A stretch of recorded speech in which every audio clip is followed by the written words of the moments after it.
is going today? Let's get it. Dwayne. My name is Jasmine. We're Dwayne and Jazz. Today we have for you three disturbing true Christmas horror stories by Mr. Nightmare. You do like that.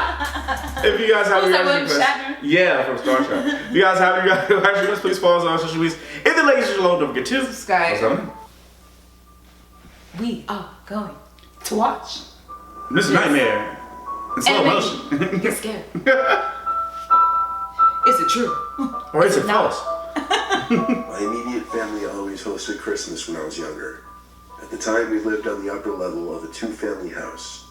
My parents owned the house and rented the bottom floor out to multiple tenants throughout the years. Oh, I ain't doing that. Ooh. Christmas time of 2012, a new tenant had just moved in downstairs. Oh boy. Crazy He was a people. quiet-seeming 30-something-year-old male. And quiet was the kind of tenant my parents were looking for.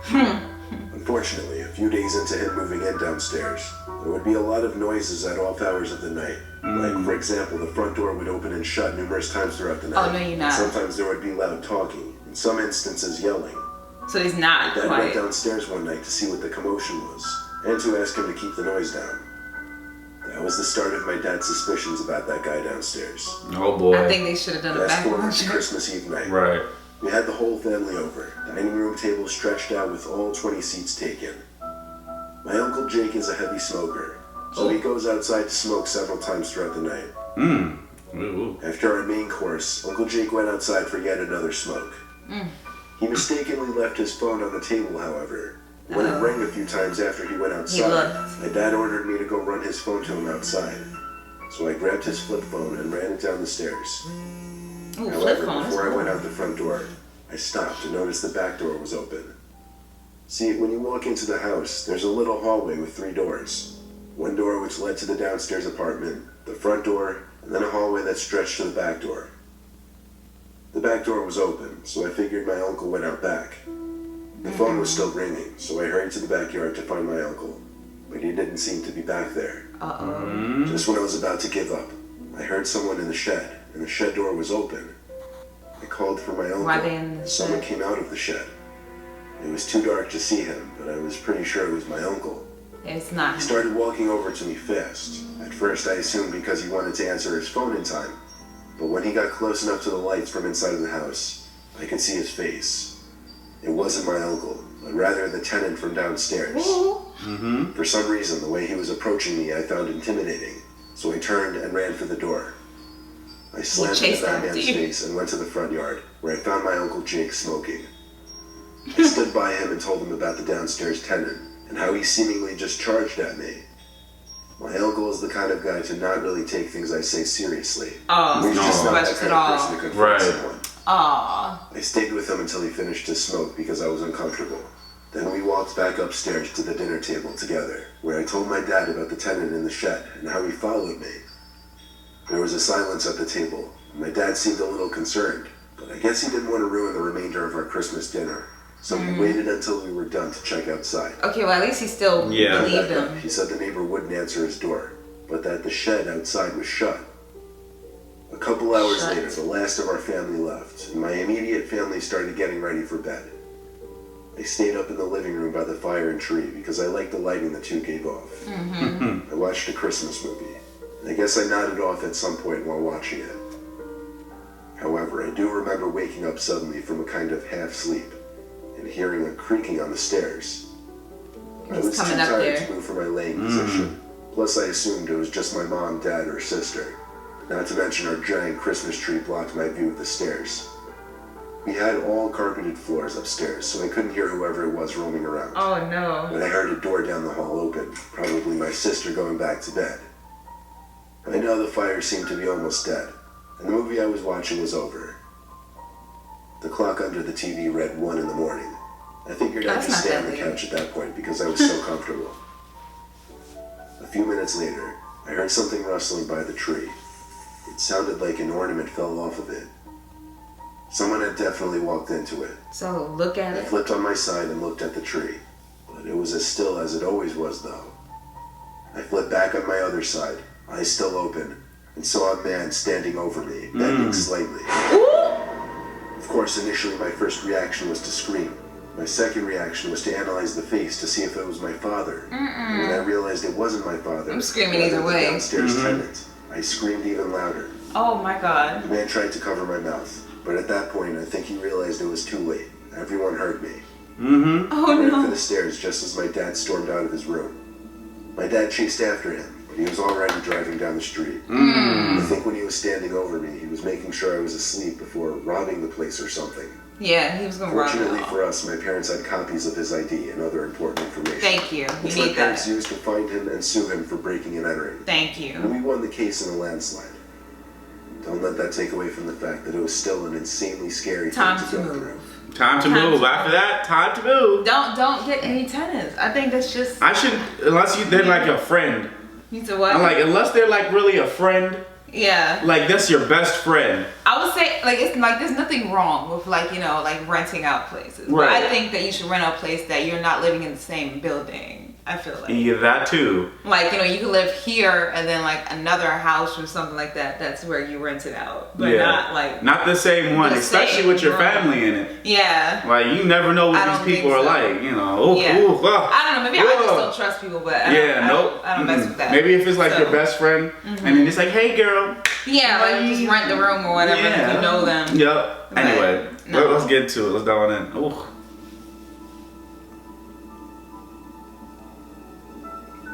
It was Christmas Eve of 2015. I had recently gotten a new job as a psychiatric nurse, but I had to start with the overnight shifts. No. And No, that included good, Christmas nurse. Eve night. Psychiatric. Thursday. Yeah, I say still a like that. nurse. Technically, it was our When I say Psychiatric. Yeah, there you go. God. But anyway, It's like most of my psychiatric. shifts are slow and boring, with a lot of sitting around a computer for most of the night, since most of the patients are asleep during the hours that I was there. Occasionally, I'd have to check on patients and observe their behavior, or deal with patients who would become restless in the middle of the night. Dealing with so many people with mental disabilities at once was a lot to take in at first, but the Christmas decorations scattered throughout the building brought a little extra cheer to the place.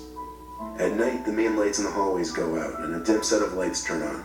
No, These I don't dim like lights that. mixed with the Christmas lights that had been hung up all over the place created a more relaxed, comfortable setting. Okay.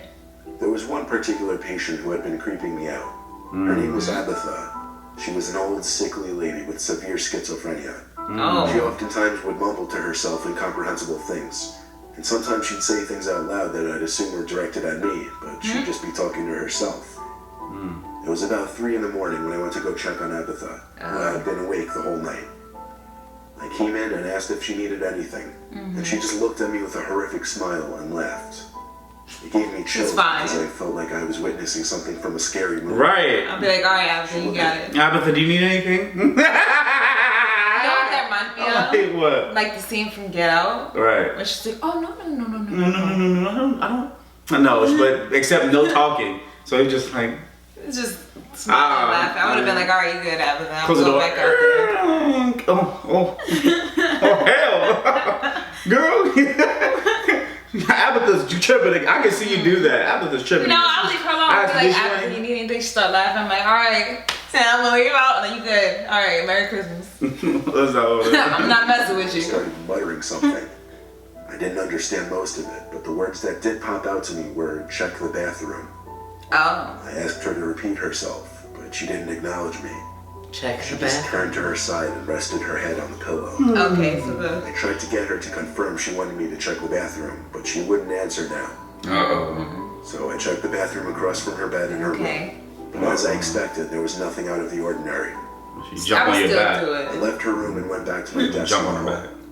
Then I looked at the bathroom door across from my desk.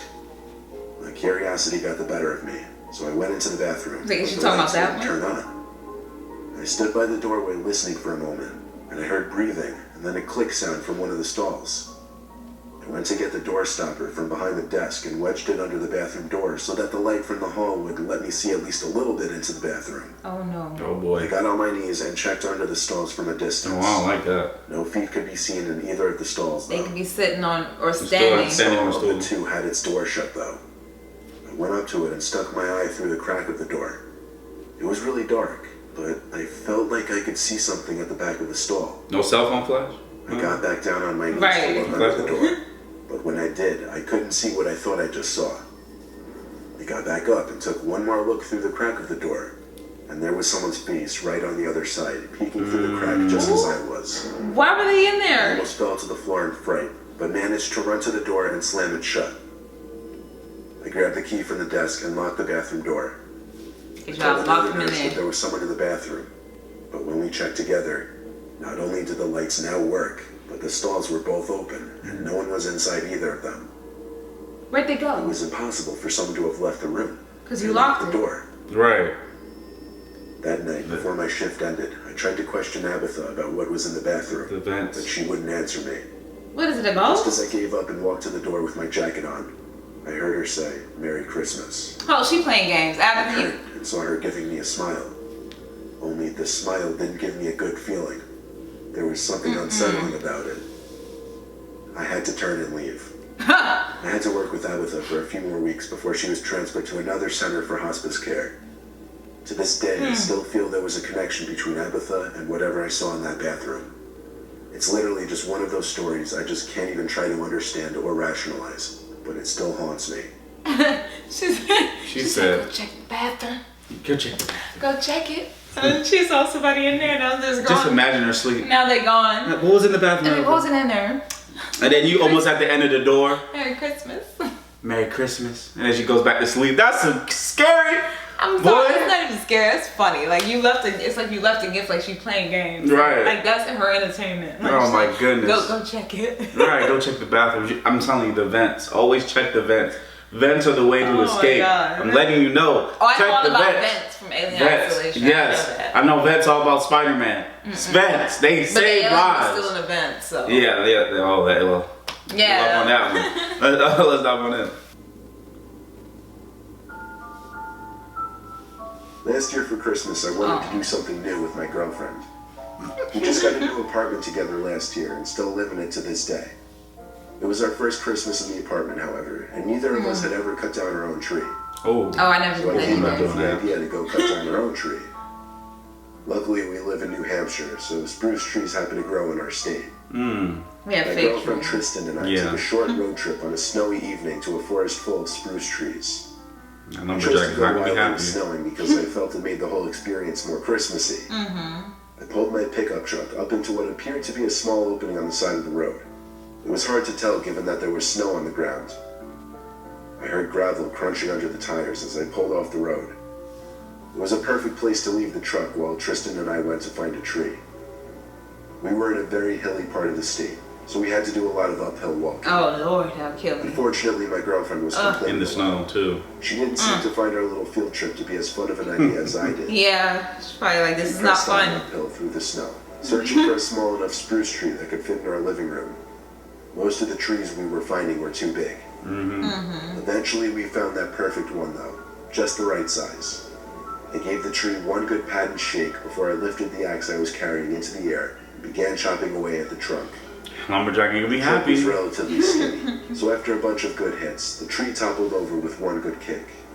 Of course, I wouldn't be carrying it alone, and I'd prefer not to drag it all the way down the hill through the snow. So she I had to asked help. Tristan to grab the top end while I grabbed the trunk. And she suddenly complained that she didn't have gloves. There was an extra pair in the car. I didn't realize she Alright, would now. bring them, though. I threw her the keys and told her to hurry back to the trunk and get the gloves. So you know you was chopping down the She tree, ran but off you back didn't get down the gloves. hill, and I was left alone She standing thought she in was the gonna open woods next to the freshly cut tree. That's She didn't expect to carry it. Right, I'm not carrying that tree. So I sat down on the trunk of the tree and observed my surroundings. Pine trees as far as the eyes could see, which wasn't too far anymore considering it was just about dark now. I turned on the flashlight I brought with me to make it easier for Tristan to find me again. Other than the sound of the wind and tiny snowflakes hitting the ground, it was completely silent. Whenever was it actually a snows, little it's just creepy silence sitting in out the there air. all alone. Finally, I heard the sound of boots walking in the snow nearby. I called out in a loud yell Tristan's name and waved my flashlight in that direction. Oh, she The gone. footsteps stopped, however, and there wasn't a response. Oh, that's not. That's not I Tristan. thought she must have been trying to sneak up on me, so I figured I'd turn the tables on her. I placed the flashlight on the stump. So you gonna looked play out into games, the woods huh? and did the best I could to quietly go hide behind a tree to wait for her Oh to come out. no. I knelt down behind a big pine tree and heard the footsteps coming closer. Finally, someone came running into the light of the flashlight, and I mean like full-on charging out. Oh my god. It was was some random guy in a coat with a hood covering his head. Oh. He stopped and looked down at the Lumberjack. flashlight, grabbed it, then turned it off. So what you doing? Now that it was dark again, What you doing? Turn down my tree. You turn the flashlight off. based on the way he charged up to the flashlight like that, I couldn't imagine he meant well. So you gonna I fight took him? one big breath before I started sprinting down the hill back to the car. It made Oh so my much God. noise that I knew he had to have heard it, but I didn't want to turn around and look. When I got about halfway down the hill, I started hearing screams. They were the screams Oh, of no. Tristan shouting out my name in what sounded like a panic. Oh my I God. got to the bottom of the hill. You gotta started save to hear her. the truck's horn honking. I made it to the truck and jumped into the driver's seat. Tristan was sitting in the car waiting. She screamed at me to drive, but I didn't need to hear it from her to know to do that. Right. As I drove the truck out of that little clearing, we both looked back and saw a man standing where my truck was not even 5 seconds ago. Oh my Almost God. driving away. It was a long drive home, but by the time we got back to our town, we stopped at a Home Depot and picked up a tree there. Never Man, again will we attempt to cut down our own tree. I know you're not. I know you are not. They're like, you know what? We have been going really good with fake trees this whole time, and so now the one time we want to get a real one, you see what happens, right? Yep, So you we're see gonna what go happens. back. We're So- gonna go back. We don't want new experiences. We're gonna go right back. Oh no, he Oh, he no. had a full on sprint to the light and turn it off. I say lumberjack ain't gonna be happy, so you just gonna come on my lawn and you gonna cut down one of my How you fruit own the trees. forest? Right, this is my forest. This is my acres. How you My own the family been forest? owning this forest for years. Right before the war. Or It's how always, about- it's always before the war Or though. how about just go like go to the? I know they probably didn't want to pay for the trees. I was gonna say, Oh, yeah. like they just No. go to the people that be like, you know, like Oh, they this- pop up shops for the trees and yeah. just get a tree. This is gonna be fun. You know, how about we just go ahead and just get a tree? We don't have to pay for it, and it's festive. And he's like, yeah, you know what, honey? Let's do it. But she didn't have gloves, so she didn't Right. even She expect didn't- to no. chop anything down. She was But like, oh guess yeah, what? we gonna get a tree. And then he was like, all right, honey, go pick up the tree. She was like, oh, But I have no gloves. It's like, Whoopsie. I have no gloves. What do you think I'm gonna do? Oh my I'm gonna God. Pick up that damn You gonna it's some extra gloves in the car. You gonna go. Right. You gonna go to that truck and you gonna help me. If he really wanted the action though, he had to act. Yeah. So hey. What? So, what did you do? That was what you if meant he with really- Tristan. No, I'm like, if he he really, gonna threaten Tristan? no. If he really wanted to get, Oh. the lumberjack was I out mean, there. he could have, but I don't think he wants to, kill him. Yeah, or anything. yeah. I'm out. I don't know what he had. He might have a gun or hatchets. You don't know I what don't he know. had. This is why we have fake trees. Yeah. I don't know. I just feel Fake like real trees. trees are a hazard because, like, Oh yeah, I don't know. They can catch on fire. Catch on fire. If the lights are too hot, maybe. I They just catch don't- on I fire, don't know, burn fake- down your house. And every year you gotta Yeah. buy. You guys let us know. Then when what's it's better, over, real or when fake? Christmas is over, you gotta pick up that same tree and And throw throw it it out. I'm not, and they heavy. I'm not They're doing all that. heavy, Yeah, I'm not doing all that. And then You there guys might let be us know. bugs on it and stuff. And all type of You might have termites. I don't Right, know. and the leaves are still dying on That's me. what I think about. That's what I think I'd about, rather too. just go for So my you fake let tree us that I know. can reuse. Let over us and know, over. real or fake? Fake tree or real tree? I Which say one would fake. you have for Christmas? I say fake. I say fake. Anyway, comment below. Tell us what you think. Don't forget to like, Subscribe and to share. see more. Deuces.